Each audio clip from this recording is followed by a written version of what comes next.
Okay, guys, welcome back to the channel. For those of you that are new, my name is William Bootsy Blandon, and I am working on my new media company. It's going to be called Blandrake. So a combination of my last name and dragon, Drake for dragon. I thought it was very unique. Some of y'all like, I don't care, Will.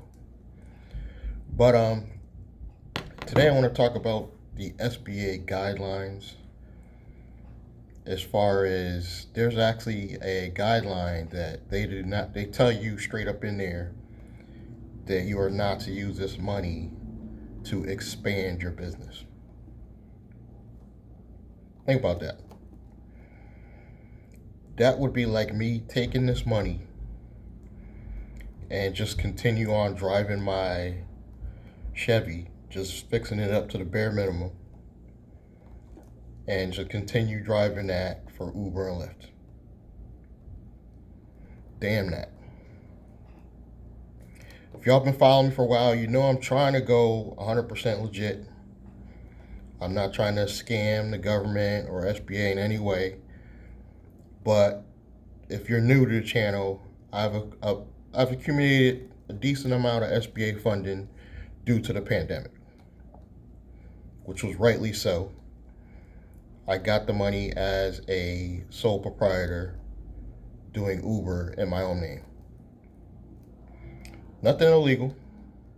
Did everything on up and up, but I am using this funds to advance my life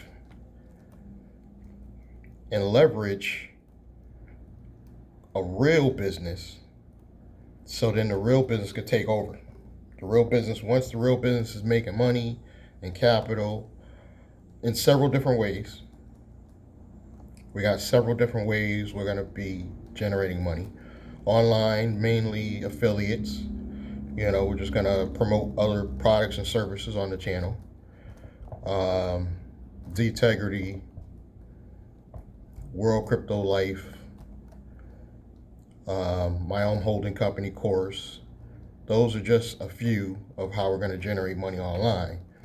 But physically, the media company, Blandrake, I'm going to have a separate YouTube channel for it, as well as just going to control this channel and probably 3 other channels that I'm working on right now. So it's going to be a real media company. I want to get a professional looking website though to market it and promote it. What else? It's just funny that the SBA doesn't want you to expand your business. That's actually in the guidelines.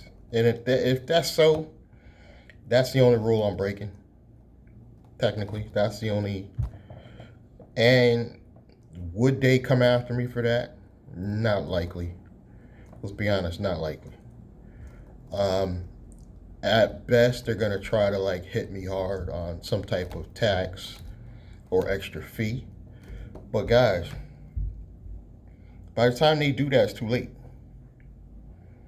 It's too late. Once I level up, it's too late. I'm gonna already have businesses creating actual cash. So anything they hit me with, I'm gonna have tax advantages to wipe that out.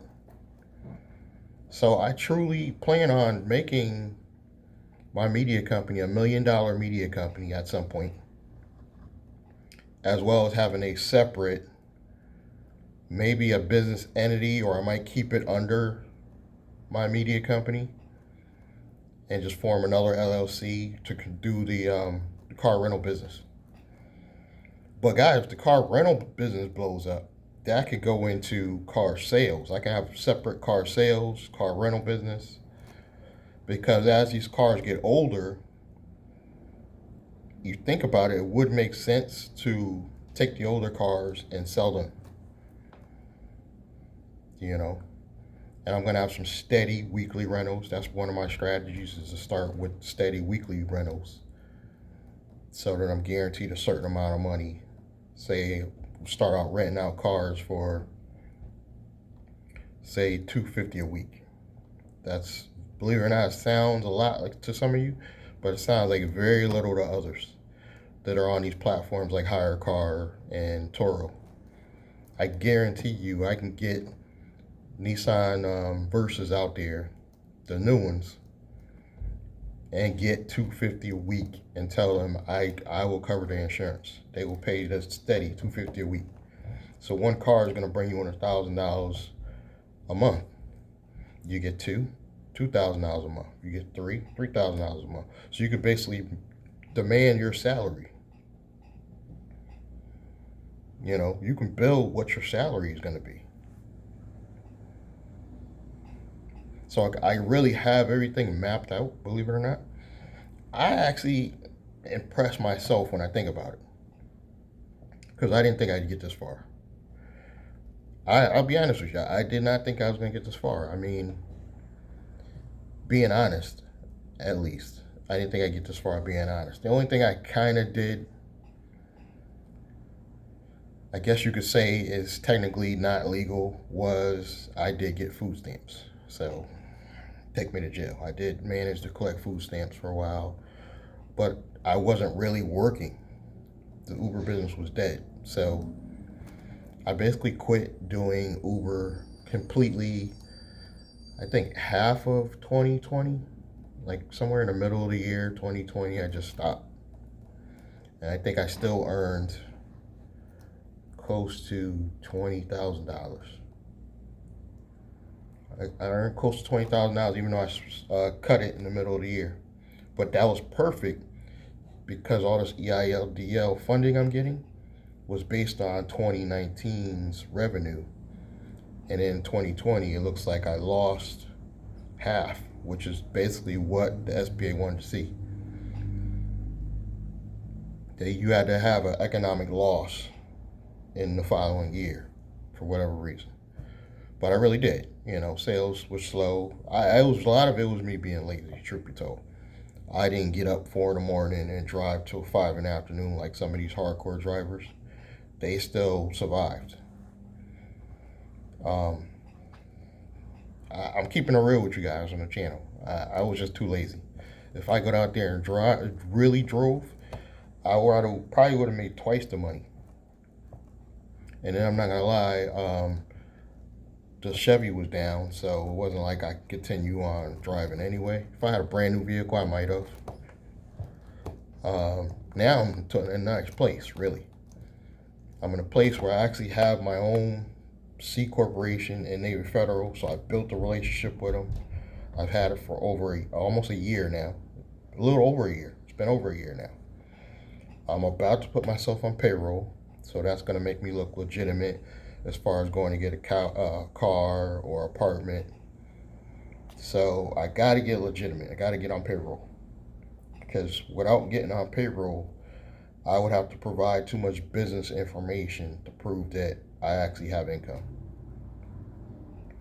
So the key is to get myself on payroll just to qualify. You know, I'm going to pay myself a part-time wage under my own corporation. And then I'll go get my first vehicle. I'm not sure what that vehicle is. I use the Nissan Versa a lot because it's very inexpensive. You could get a brand new Nissan Versa for probably under 14,000. Probably under 14K. And then if you're thinking like I'm thinking, you go in, you try to get the 2021 still in warranty with a couple miles on it, you could probably get it around 10. The goal is to get something brand new for around $10,000, because the strategy is by renting it out, it'll be paid off in a few months. You see what I'm saying? Eventually the car is going to pay off itself. It still won't be old, and you can still turn around, tell these long-term rentals, look, you might as well just buy the car from me and sell it to them for, say, $2,000 when it's paid off. That's the strategy. You know, it's actually an old strategy. I didn't come up with it, but I have this other company. I'm going to actually take their course, because they were actually car dealers that went into renting cars as well without Toro and Hire Car. And if you guys have been following me, you know I'm trying to do this without Toro and hire a car. So I'm gonna actually take their course. It is expensive, probably gonna be a couple grand, and because they have everything inside information, where to go to get the best insurance, where to go. You can actually purchase cars directly from them, and they're also looking for partners. And they're saying if you got a credit score of like 700, and then you own a house, you're gonna get like $500,000 out the gate. So I'm actually gonna go do the steps to get all that stuff, just to qualify for the funding to jumpstart my business. But I'm gonna have a couple cars that I'll probably get up to about 4 or 5 cars myself before I panic and feel like I gotta get all the licenses and go get the location and so forth like that. This is why I really would like to rent a house, just so I have privacy and a garage and my own yard to keep a couple cars. The goal is to keep at least 4 cars, 2 in the garage maybe, and then 2 in the front of the house. And then that's decent storage if I get a couple cars. But I can easily run a business with if I get up to about 5 cars, I can manage that very easily. It won't be stressful. You can even let's just use a strategy where you use them all as Nissans.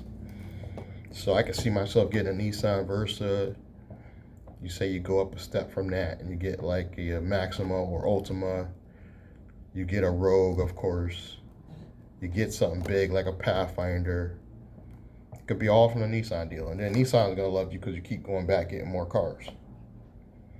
And just rent those cars out personally under my own brand. I don't need Toro hire car. I can advertise them myself through Facebook Marketplace, through my own website. So you see, guys, you don't have to really be smart to figure this stuff out, because I'm not that smart. Ask anybody that went to high school with me. I am not smart, But I'm taking the knowledge I'm getting from other YouTubers, CPA, taking their knowledge and applying it day after day. Go back and go watch my earlier videos. You see me going through struggles, as an Uber driver. I thought Trip was going to save us. I thought they were going to come out with their own rideshare company and save us. That failed. But I try and I try and I try again. Guys don't see me trying out here and giving up. We're going to keep going until we have a 6-figure business. And then the goal is to, after the 6-figure business, go try to do something in the tech arena and try to build $1 million business. Yes, my goal is actually be able to, at that point, I'm willing to take on partners and build a mega tech company, and then hopefully build our own cryptocurrency on that. Guys, I got $1 million ideas. If you don't believe me, keep watching. If you don't believe me, keep watching. We try to keep it legal, but we try to use crafty methods and strategies within the law to level your life up. And right now, the SBA is saying technically you can't use this money to expand your business, which is exactly what I'm doing. But I can argue, let's say they brought me to court, I can get a lawyer and argue that I used the grants, because I did get the $10,000 grant. I did get the $5,000 grant, and then the PPP I got falls under different guidelines. So I'm not really worried about them coming after me. Like if somebody from the SBA saw my video and be like, "Hey, I'm going to report him," I'm not really worried about it, because they're not out to take people like me to jail. They're coming after the people that straight up made false documents. See, I'm using real documents, guys. I'm staying within the law, but doing crafty strategies to level my life up. Kind of like what Bandman Kevo saying, but you kind of don't trust it coming from Bandman Kevo, because he was a known scammer. I was never a known scammer. I mean, I might have did something illegal in my past when I was actually a real, uh, I had a brick and mortar cell phone store. I'm not going to say I didn't do anything illegal back then because I was in the grind mode back then. So, but I never did any like Bandman Kevo fraud, you know. So it's, and then I'm a regular person, just like you guys. So you tend to believe it a little bit more coming from me as opposed to Bandman Kevo. I'm thinking maybe you guys just straight believe him because he got a lot of followers. I like to believe everybody over 40 believes me over Bandman Kevo. That's what I like to believe anyway. Some of the young kids, yeah, I get it, they'll believe him. But some of the stuff he's saying is true. You just rather hear it from somebody like me. If you're halfway intelligent, you know what I'm saying? Because Bandman Kevo, known scammer, you know what I'm saying? But this is all we're trying to do. That's the only rule that I'm breaking. I'm willing to take the risk. Like I said, I think if they all out penalize me for it, it'll be in the form of some type of payment or cash out of one of my entities. They're not even gonna know how many entities I got, guys. Like, I'm already working on my second company, not including Ztegrity, the company Ztegrity setting up.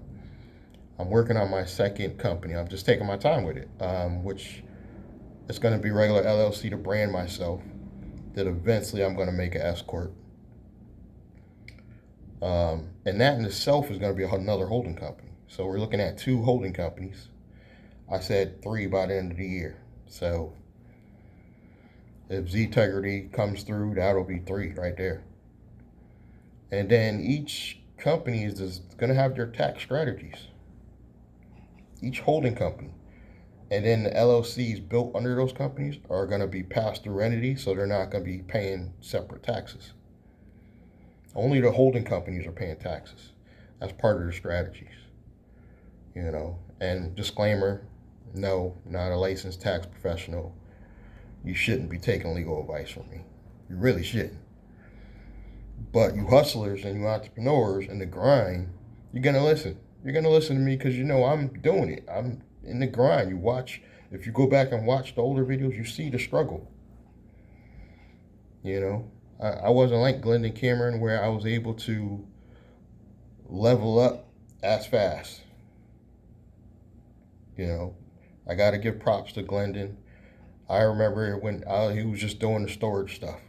You know, he went from a long journey too, but you know, I don't want to take nothing from him. He's done a good job. And I just have a different way of looking at things than some of the other people on YouTube. I am in more struggle mode, but I finally feel like now, like this year, I can kind of kick back a little bit. Like I've been really like paranoid until I really got this SBA, this big SBA funding increase at the end recently. I was getting worried, guys. I thought I was gonna have to go back out and actually have to go out and work. I really was. That's my worst fear, honestly, and this is bad, is to actually go back to work. It's not happening, guys. If I gotta create 10 businesses, I'm not going back to work. We're done. And I don't mind serving people.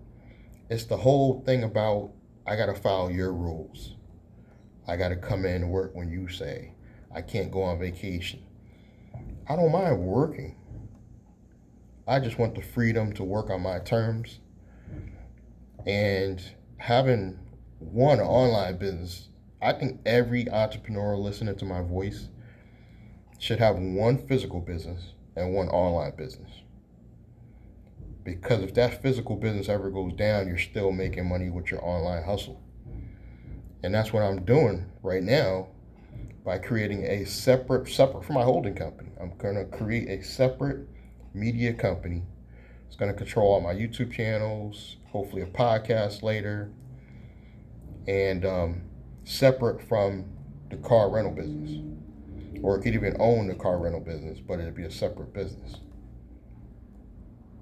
Because this car rental thing might go down. I think it's going to blow up. But if it doesn't work out, I still got my media stuff.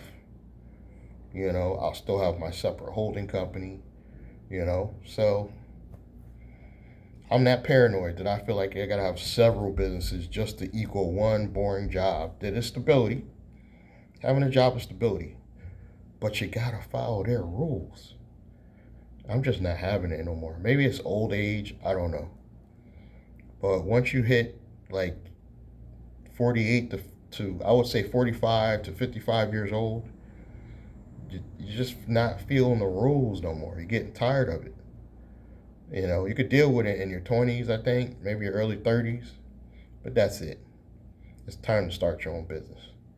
And I'm here to help some of you guys. If you want to partner up, I got a detailed video on what it's going to take, and we can partner up and set you up a holding company. And I can even show you how, if you got a little bit of money, if you got about 10K, I can show you how you could turn that 10K into possibly 100K and possibly go do some real estate. And you can go to the link. It's just William Blanding. It's not William Bootsy Blanding. It's just WilliamBlanding.com. The link is below.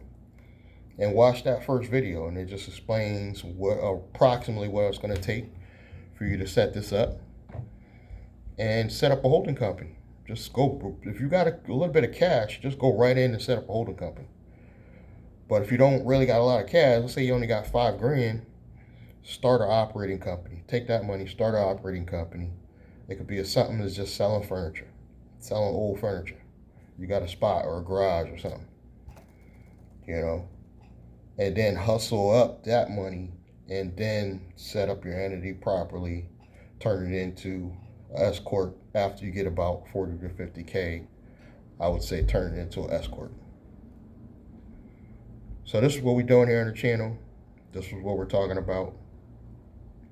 And the goal is to expand my business, what the SBA is saying I can't do. So it's worth the risk. Everything else is pretty legit. Everything's going to be on paper. I'm going to actually be on payroll soon. I do got to file my first tax return for my holding company. I haven't done that yet, but they're giving a little bit of leeway because of the pandemic. So I'm not even stressing that, guys. We're good. Thank you for supporting the channel. Subscribe, like, and comment, and I will catch you guys in the next video.